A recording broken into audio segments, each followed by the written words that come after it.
को फोन किए थे और वो कहते थे कि साहब बड़ी देर से फोन लगा रहे हैं, बिजी जा रहा है।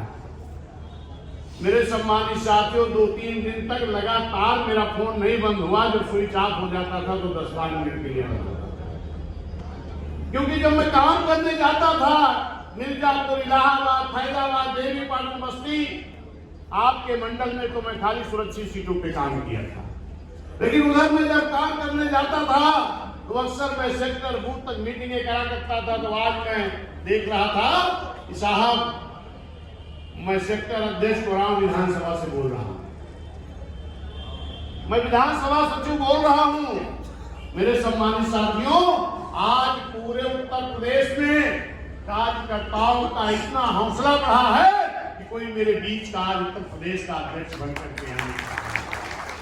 मेरे सम्मानित साथियों, मैं बहन जी का आभार प्रकट करना चाहता हूं और माननीय बहन जी को धन्यवाद दे रहा हूं, आभार प्रकट कर रहा हूं कि माननीय बहन जी, जिस कार्यकर्ता को आपने कार्यकर्ताओं के बीच में भेजा है, आज पूरे उत्तर प्रदेश का कार्यकर्ता अपने आप को प्रदेश अध्यक्ष समझकर काम पर लगा हुआ दिखाई पड़ रहा है। क्योंकि मेरे सम्मानित साथियों, 20 तारीख को माननीय बहन जी ने अध्यक्ष बनाया है, 23 तारीख को 20 तारीख को शाम को बनाया गया, 21-22 माह को 2 दिन में गैप किया था। 23 तारीख को पहला दौरा मैं अयोध्या मंडल का जब शुरू किया, लखनऊ से फैजाबाद अयोध्या की दूरी मात्र 120 किलोमीटर है। लेकिन वहां से जब मैं चला तो 9:30 बजे चला हूं साथियों, और फैजाबाद में मैं आकर के 3 बजे पहुंच पाया हूं। इतना प्यार दुलार कार्यकर्ताओं ने दिया, इतना उत्साह कार्यकर्ताओं में रहा। उसके बाद 24 तारीख को मैं देवीपाटन मंडल में रहा, फिर आपके 25 तारीख बस्ती मंडल में भी रहा, और आज 26 तारीख में आपके बीच में आया हूं।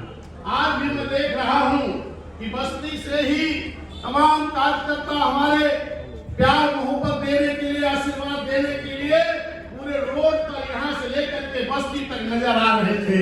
निश्चित है कि बहुजन समाज पार्टी के कार्यकर्ताओं में एक बड़ा जोश देखने को मिल रहा है। और यहाँ पर जब मैं पहुंचा हूँ, लगभग कई हजार की संख्या में लोग रोड के बाहर, यहाँ तो आप हम लोग बैठे हो, इससे ज्यादा तो रोड के बाहर लोग घूम रहे हैं। क्योंकि जितने कार्यक्रम अभी तक मेरे हुए हैं, हर जगह मैंने देखा है कि कुर्सियां वहां पर जितने लोग थे उसकी 25% भी नहीं। आज यहाँ भी संख्या तो बहुत बड़ी दिखाई पड़ रही है, लेकिन इससे ज्यादा बड़ा हाल भी नहीं मिल सकता है। क्योंकि हाल में मैंने देखा कि बस्ती में भी जो सबसे बड़ा हाल था, वहां कार्यक्रम किया गया था। मेरे सम्मानित साथियों, मैं अब आता हूं आपकी मुख्य बात पर। सम्मानित साथियों, इस देश में डॉक्टर B.R. अम्बेडकर साहब ने, भैया आवाज में करीब आओ। सम्मानित साथियों, डॉक्टर B.R. अम्बेडकर साहब ने इस देश का संविधान बड़ी मेहनत से बनाया है। और उस संविधान में मैं आपको ध्यान दिलाना चाहता हूं कि 3 एक ऐसे पॉइंट रहे हैं कि जिन पर उस कमेटी में जितने लोग थे वो कोई व्यक्ति सहयोग करने को नहीं गया।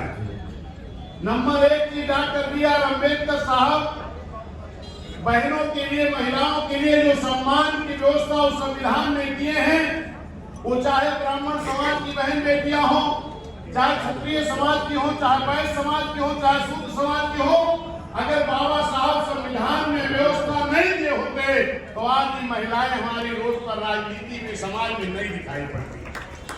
दूसरी चीज मेरे सम्मानित साथियों, वोट का अधिकार। Doctor B.R. अम्बेडकर साहब ने इस देश में रहने वाले सभी जाति, धर्म के, समाज के लोगों को बराबर का वोट का अधिकार दिया है। बाकी जितने लोग उस कमेटी में रहे हैं, उन सारे लोगों की मंशा थी कि सबको वोट का अधिकार न दिया जाए। वोट का अधिकार किसको दिया जाए? जिसके पास स्नातक शिक्षा हो, जिसके पास कई एकड़ जमीन हो, जिसके पास बड़ी लगान जमा करता हो।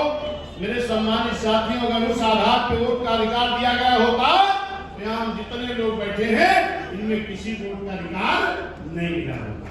ना उस वक्त हमारे पास स्नातक शिक्षा थी, ना बड़ी जमीन थी, ना हम बड़ी लगान जमा करते थे।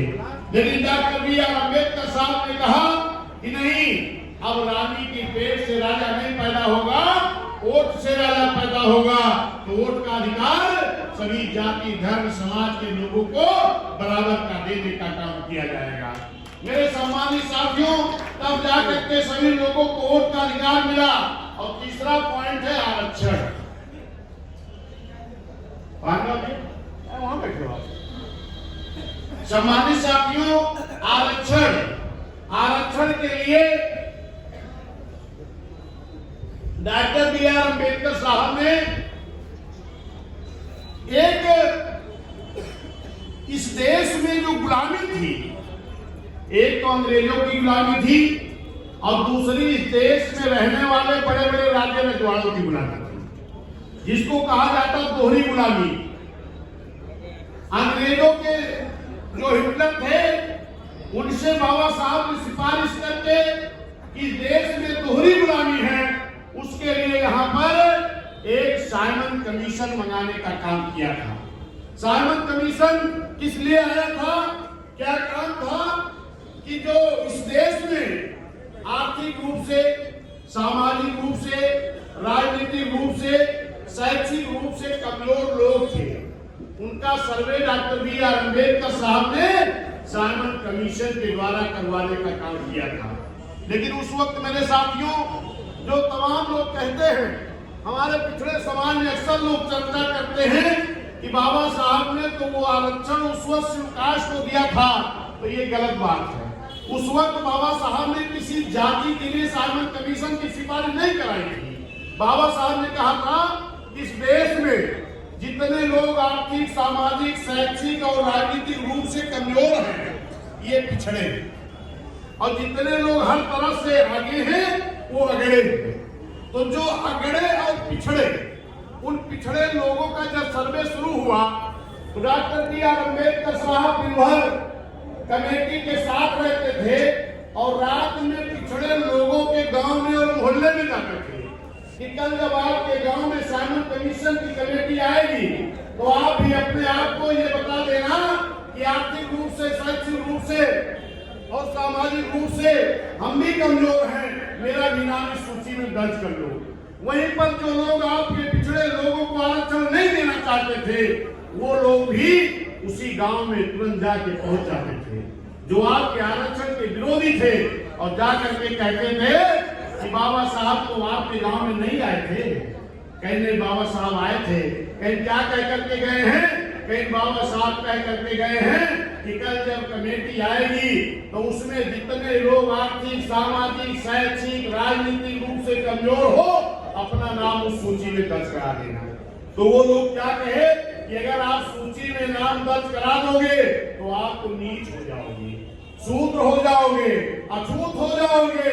मेरे सम्मानित साथियों, उन पिछड़े लोगों में जिन लोगों ने बाबा साहब की बात को मान लिया, उस सूची में नाम दर्ज करा दिया, वही लोग हो गए अनुसूचित जाति। और जिन लोगों ने नाम दर्ज कराया, समतल एरिया के लोग हो गए अनुसूचित जाति। और जो पहाड़ी क्षेत्र के थे, जो आपके मध्य प्रदेश के वाटर पड़ाव, सराव की विधानसभा, बुद्धि विधानसभा के लोग रहे, ऐसे लोग जो पहाड़ी क्षेत्रों में रहे हैं, वो हो गए अनुसूचित जनजाति। जितने लोगों ने बाबा साहब की बात को माना, वो लोग सूची में नाम दर्ज कराए, तो अनुसूचित जाति, अनुसूचित जनजाति हो गए, एससी और एसटी हो गए। और जिन लोगों ने बाबा साहब की बात को नहीं माना, वो क्या रह गए? पिछड़े के पिछड़े। हमने क्या कहा? सर्वे किसका हुआ था? जो पिछड़े थे।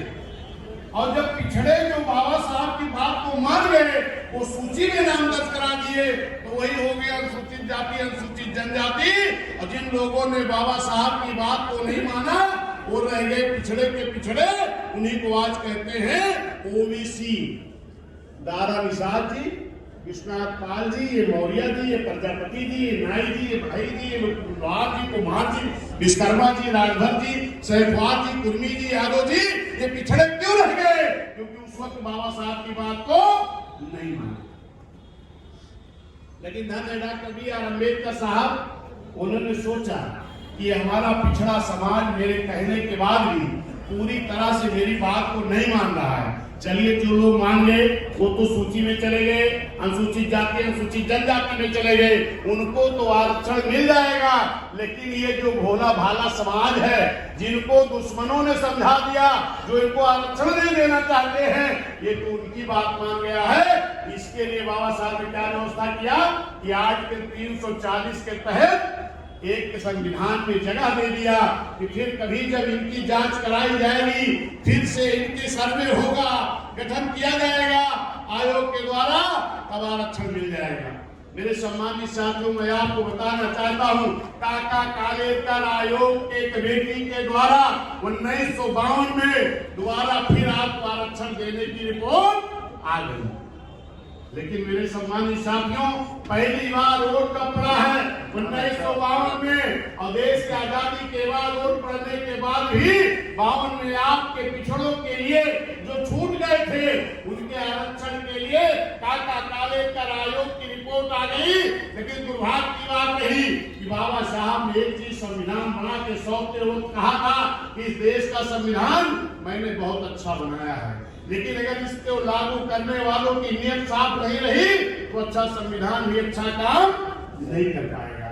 सम्मानित साथियों, वही बात आई कि संविधान में आर्टिकल 340 के तहत व्यवस्था तो रही है, लेकिन इस देश के जो संविधान को लागू करने वाले लोग रहे हैं, उन लोगों ने पिछड़ों को काका कालेकर आयोग आने के बाद भी, रिपोर्ट आने के बाद भी आरक्षण नहीं दिया गया। कुछ नेता लोग कुछ दबी जुबान से 77 में उस बात को उठाई गई